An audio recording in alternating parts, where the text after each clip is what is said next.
నిజంగా ఇప్పుడు మా సుజాత చెప్పిందిగా గత 15-20 రోజుల నుంచి కమిటీ సభ్యులు ప్రసాదన్న పెద్దమ్మ సెకండ్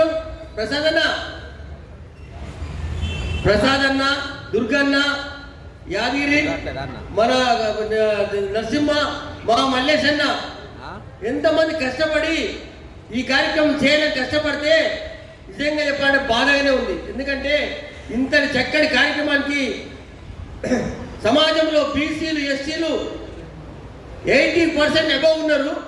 మరి వాళ్ళ అందులోకి 20% కూడా రాకపోతే బాధగా ఉంది. ఇప్పుడు మా చెల్లెలు ఈగ శ్వేత మాట్లాడిస్తే కోరుకుంటున్నాను.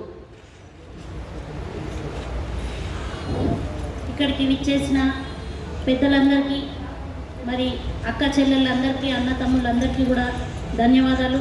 మరి ముఖ్యంగా ఇంత మంచి కార్యక్రమం నిర్వహించాలన్న ఆలోచన, మరి ఈ దమ్మాయి కూడా స్థానంలో చేయాలన్న ఆలోచన వచ్చినందుకు మరి కమిటీ సభ్యులందరికీ కూడా కృతజ్ఞతలు తెలుపుతున్నాము.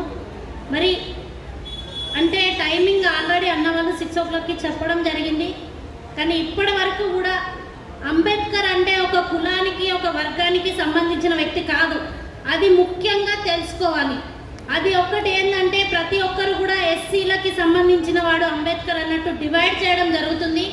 అది ఈ సమాజంలో ఫస్ట్ తీసేయాల్సింది, మన పిల్లలకు నేర్పించాల్సింది అంబేద్కర్ అందరి వాడు అన్న ఒక ముఖ్యమైన సందేశాన్ని మన పిల్లలకు అందించాలి. ఎందుకంటే అంబేద్కర్ ఫోటో చూడగానే ఫస్ట్ అంటే నేను ఇలా చెప్తున్నాను ఫీల్ కావద్దన్న, ఫస్ట్ దాన్ని ఏమంటారంటే ఎస్సీల దేవుడు అన్న ఒక ఉద్దేశం తీసుకొస్తున్నారు. దయచేసి ఆ ఉద్దేశాన్ని తీసేసి అంబేద్కర్ ఈరోజు మనం ఇలా బతుకుతున్నామంటే ఆయన ఇచ్చిన ఒక భిక్ష వల్లనే. అందుకోసమని మన పిల్లలకి ఖచ్చితంగా మనం చెప్పాలి అంబేద్కర్ అందరివాడు. మరి పూలే ఆయన గురువు, వాళ్ళందరి విగ్రహాలు ఎక్కడెక్కడో పెట్టడము, అక్కడికి వెళ్ళి ఆ టైం వచ్చినప్పుడు ఓ పూలమాల వేయడము వెళ్ళిపోవడం కాదు.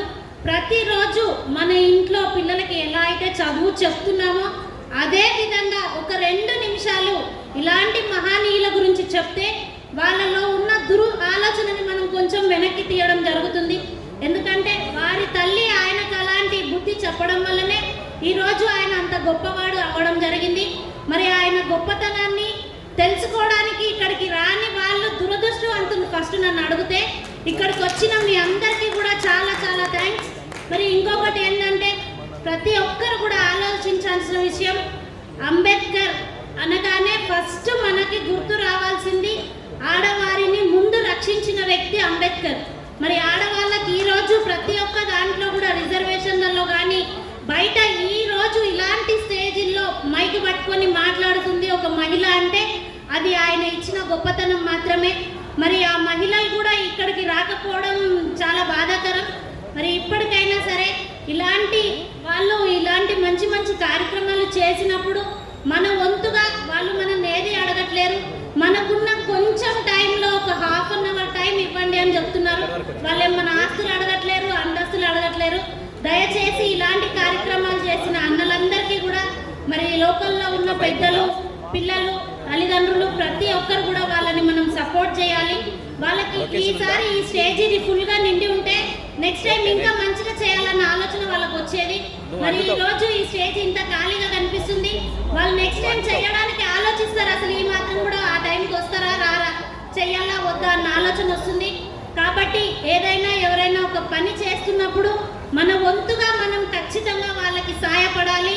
వాళ్ళని మనం ముందుకు నడిపిస్తే మన పిల్లల్ని కూడా మనం వాళ్ళ తోవలో నడిపించే వాళ్ళం అవుతాము. కాబట్టి దయచేసి ఈ ప్రోగ్రాం ఎవరైతే నిర్వహిస్తున్నారో వాళ్ళకి పేరు పేరున కృతజ్ఞతలు తెలుపుకుంటున్నాము. నాకు ఈ అవకాశం ఇచ్చిన పెద్దలందరికీ ధన్యవాదాలు. జై భీమ్.